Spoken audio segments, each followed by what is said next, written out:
안녕하십니까. 일요 리서치입니다. 오늘 앞에 내가 말했지만 앞에 딱 저거 태블릿 이시가 멋있는데. 네, 이렇게 하면서 하려고요. 그래요. 사실 그 존의 연구원이 엄청 미뤘던 것들이 임플란트 회사들인데 제대로 이거 왜냐면 당신이 바빠서 그런 거예요. 네, 그때 처음에 이니테스 당시가 작년 11월. 그러니까. 네. 또 하나 루트론이 또 참 자주 발표하는데 녹음을 한 적이 없는 것 같아. 네, 루트로닉도 올해 첫 영업일날 이닛한 종목이었습니다. 그러니까. 네, 어떤 분들이 근데 이런 거는 제가 본부장이고 전무라고 그래서 저희 하우스 분위기는 야 대기해 이런 거 없잖아 솔직히. 네, 갑자기 내가 가다가 있으면 야 가서 녹음하자 이거 사람들이 안 믿는데 이거 뭘 갖고 기준이 하시냐 그러는데 되는 날 있으면 갑자기 막 녹음했다 나도 바쁘면 녹음 안 하다가 네, 매니저분들도 여쭤보세요. 대본 있는 거죠? 이렇게. 대본이 어딨어 혹시 거기다가 또 왜 이렇게 요즘 안 하려고 하는지 모르겠어. 이거 일요일 좀 하자 그러면 싫습니다 막 이제 대놓고들 얘기하는데 자꾸 나와가지고 어느 종목은 그냥 조용히 콜하겠습니다. 이게 왜 그러나 했더니 너무 막 요즘 그런 것들이 많으니까 너무 유튜브 채널이 많아졌잖아요. 그러니까 막 그것도 그냥 요즘 나도 요새 며칠간은 좀 그랬어요. 근데 좋은 내용은 그게 아니라 정말 너무 바빠서 볼 수가 없어 사람이. 열심히 탐방 다니고. 근데 또 코로나까지 왔으니 좀 이제 한가해지겠죠? 네, 지금 9시 반에 또 회의가 있는데 그 컨콜로 진행합니다. 나도 컨콜로 다 바뀌었어. 네. 그럼 빨리 하자. 9시 반 컨콜이면 지금 빨리 해야겠다. 노바렉스. 네, 2분기 프리뷰 자료입니다. 2페이지 그림 1번부터 보시면은 2분기가 이제 노바렉스의 신공장인 오송공장 캐파 2천억 원짜리가 처음으로 이제 양산을 시작한 분기고요. 2분기가 1분기 기준으로 지금 가동률이 94%로 생산 능력이 목에 차 있는 상황이었습니다. 그래서 일단 2분기 자체는 이제 신 캐파가 포함이 돼서 가동이 된 분기였기 때문에 6월 매출 기준으로는요 그 늘어난 캐파가 이제 반영이 되면서 월 최대 매출 돌파를 한 것으로 파악이 되고 그럼으로 인해서 이제 분기 매출도 최대 실적 달성할 것으로 예상합니다. 그래서 분기 기준으로 700억이 넘어가는 분기가 이제 2분기가 될 것 같고요. 마진율을 보면은 이제 YOY는 이제 플랫이 예상이 되는데 1분기 대비해서는 1.7%포인트 소폭 이제 하락할 것으로 이제 보고 있습니다. 네, 여기도 마진이 떨어지네. 네. 요즘 제일 궁금한데 마진 떨어진 이유를 왜 그렇게 마진 떨어진 이유는 이제 첫 문단 마지막에 이제 써놨는데요. 영업이익률 이제 하락은 이제 오송 신공장이 가동이 되는데 이제 신공장 가동되면서 감가상각비 그리고 추가 채용된 인건비 이제 고정비가 반영이 당연히 이제 모델에 돼 있었고요. 그 외에 이제 기존 공장에 있던 기계 장치들을 이제 신공장으로 좀 옮기고 그런 효율화 작업을 하면서 일회성 비용들은 괜찮고 네, 13억 원 정도 코스트가 들어갔습니다. 다른 걸로 올라오는 거냐 그게 궁금해서. 그런 거는 없습니다. 오케이. 그래서 이 일회성 비용 없었으면은 2분기도 1분기에 이어서 최대 영업이익 나오는 분기 가능하지 않았을까 이렇게 보고 있고 영업이익률 하락했더라도 영업이익 규모 이제 어마운트로 보면은 78억 정도 예상하고 있는데 그 정도면은 이제 1분기 영업이익에 이어서 이제 역사적으로 두 번째 높은 영업이익 규모 인 거거든요.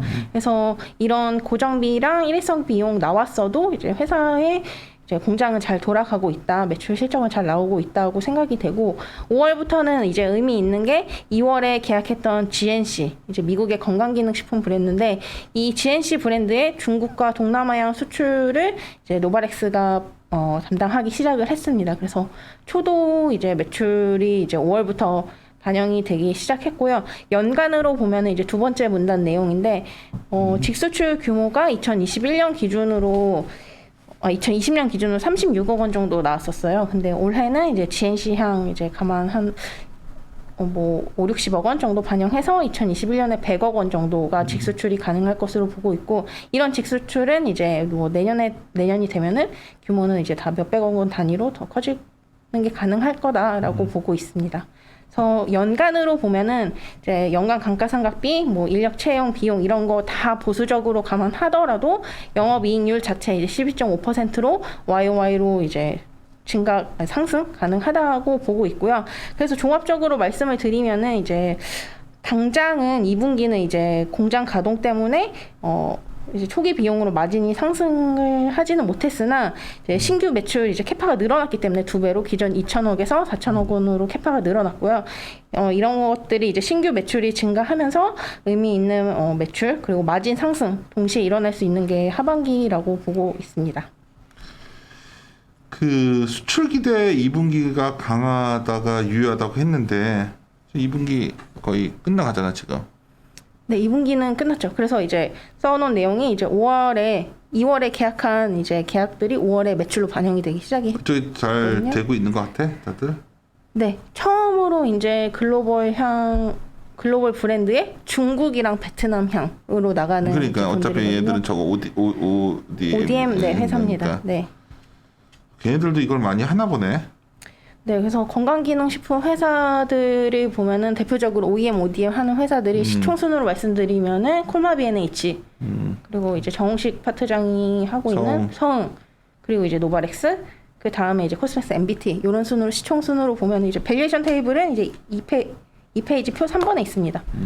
이런 이제 피어 회사들이 있는데 사실 건강기능식품이란 게 수출 기대감을 보기는 어려운 산업이거든요. 왜냐면은 뭐 미국 사람들이 우리나라 비타민을 뭐 수입해서 사 먹거나 그러진 않을 거 아니에요. 그쵸. 네, 근데 그래서 수출을 기대하기 힘든 게 약간 건강기능식품 시장인데 콜마 B&H라는 회사는 이제 애터미를 고객사로 두고 중국으로 크게 워낙 수출을 다단계가 잘하는 데니까. 네, 그쵸. 그렇게 시작을 했고 이제 코스메스 MBT 같은 경우는 브랜드를 수출하는 건 아니고 뭐 미국이랑 호주 등지에 이제 공장을 두고 있습니다. 근데 다만 거기서 이제 의미 있는 매출이 나오고 있는 상황은 아니라서 가동률이 이제 낮아가지고 연간 적자를 내는 구조로 지금 가고 있고요.